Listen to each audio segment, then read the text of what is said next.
Baiklah, selanjutnya kita akan masuk kepada model contoh kedua, ya. Misalkan saya punya suatu X adalah variabel acak yang berdistribusi normal dengan mu-nya sama dengan 40 dan standar deviasinya adalah sigma sama dengan 6. Hitunglah nilai X di mana luas daerahnya itu di bawahnya ada 38% dan luas daerah yang di atasnya adalah 35%.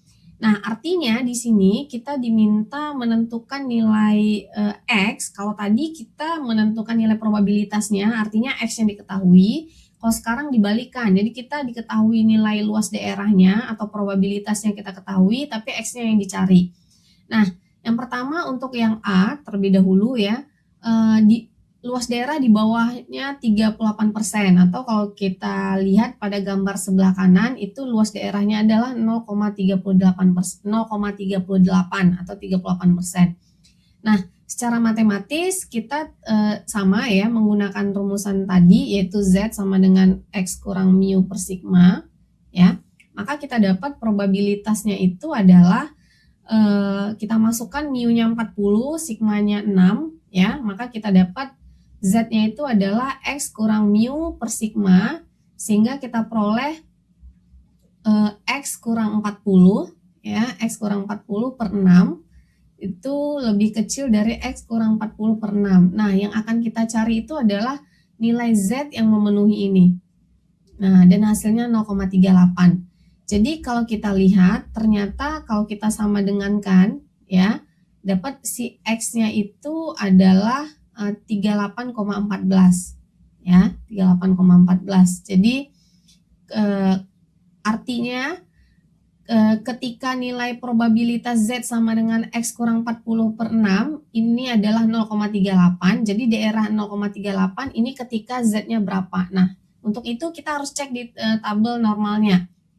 Nah, kalau kita cek di tabel distribusi normalnya, kita bisa lihat bahwa 0,38 tadi ya, jadi kita perhatikan 0,38. Nah, ternyata 0,38 itu berada di 3821 34 35 ya. Nih, yang ada 0,3821 ya. Jadi sekitar di min 0,3. Oke, min 0,3. Jadi di min 0,31 ya, hampir dekat ya. Tadi kan di 1. Oke, jadi ketika jadi fungsi ini ya, nilai ini dapat diperoleh ketika Z-nya itu adalah min 0,31. Nah, jadi kalau kita udah dapat seperti ini, maka kita substitusikan nilai Z-nya ke rumusan ini, maka kita dapat si X-nya itu adalah 38,14. Nah, untuk yang B juga seperti itu.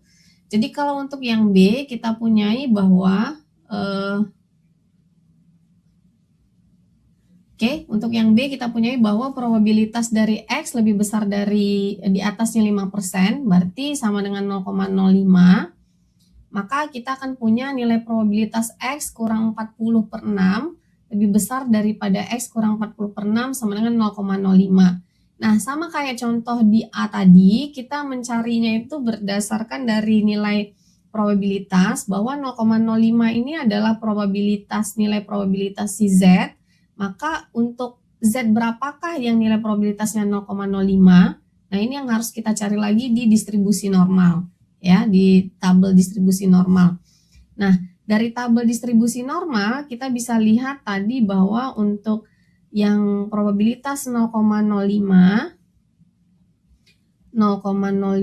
jadi kalau kita lihat 0,05 itu berada di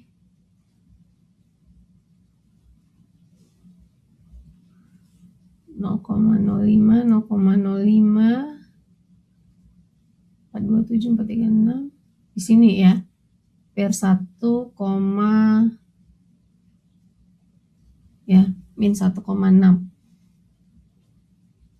Nih, dapat 1,645. Nah, walaupun tadi sebenarnya di Z-nya itu kan sebenarnya kita lihat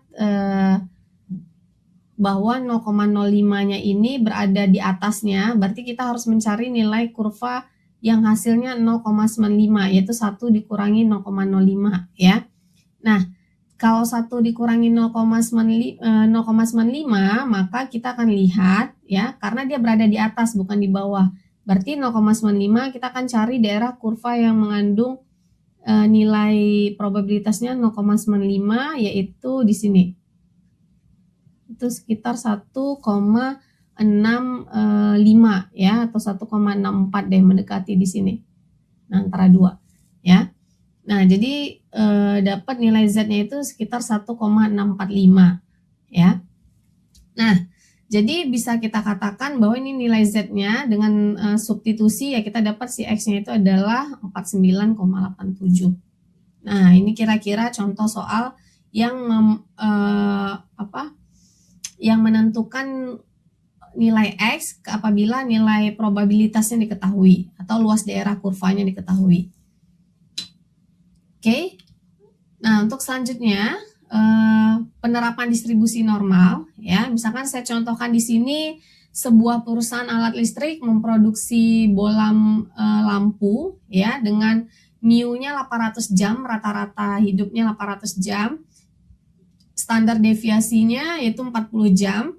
Maka hitunglah peluang dari sebuah bolam hasil produksinya apabila mencapai umur antara 778 dan 834 jam. Nah, sama dengan tadi sebelumnya, berarti kita nanti akan mencari nilai Z ya, karena dia berada di antara, berarti nilai Z kecil dari 0,85 akan dikurangi dengan nilai Z lebih kecil dari min 0,55. Nah, untuk Z 0,85 itu kita dapat 0,8023, ini dari tabel ya, dari tabel Z ya, atau distribusi normal, dari tabel normal. Dan untuk yang Z-nya min 0,55 dapat 0,2912.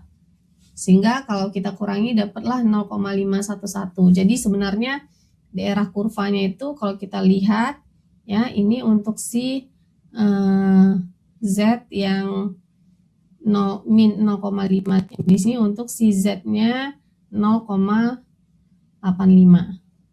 Nah, ini luas daerahnya yang akan dicari.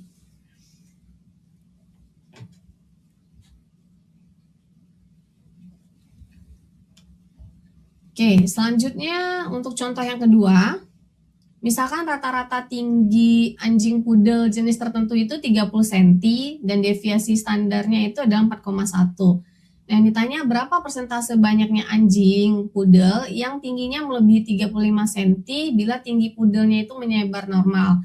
Nah, yang di sini ditanya melebihi, berarti ditanya itu adalah peluang ketika X-nya besar dari 35. Nah, kalau modelnya seperti ini, berarti kita akan lihat dulu, ternyata distribusi normalnya itu karena dia lebih besar, ya, maka yang dicari itu adalah daerah sekitaran di sini.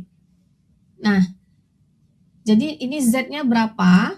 Nah, ingat bahwa sebenarnya dari untuk mencari nilai kurva luas daerah di bawah kurva yang ditentukan lebih besar ini, ya, itu kita ingat bahwa luas daerah kurva distribusi normal itu keseluruhannya adalah 1.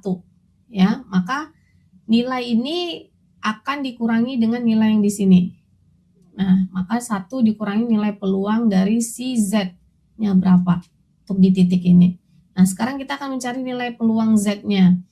Nah, kita ketahui bahwa nilai si Z-nya itu adalah 35 dikurangi mu per sigma, atau 35 dikurangi mu-nya itu adalah 4,1 dibagi dengan 30 ya, dibagi dengan 4,1. Nah, sehingga dapat nilainya itu adalah si 1,22. Nah, kalau kita lihat di tabel Z 1,22, tabel distribusi normal untuk 1,22 itu adalah 1 ya, 22. Jadi di sini 1,22, jadi di sini 0,888. Nah, jadi di sini dapat 0,88. Sehingga kita kurangi dapatlah 0,1112 atau 11,12% untuk persentasi banyaknya anjing pudel.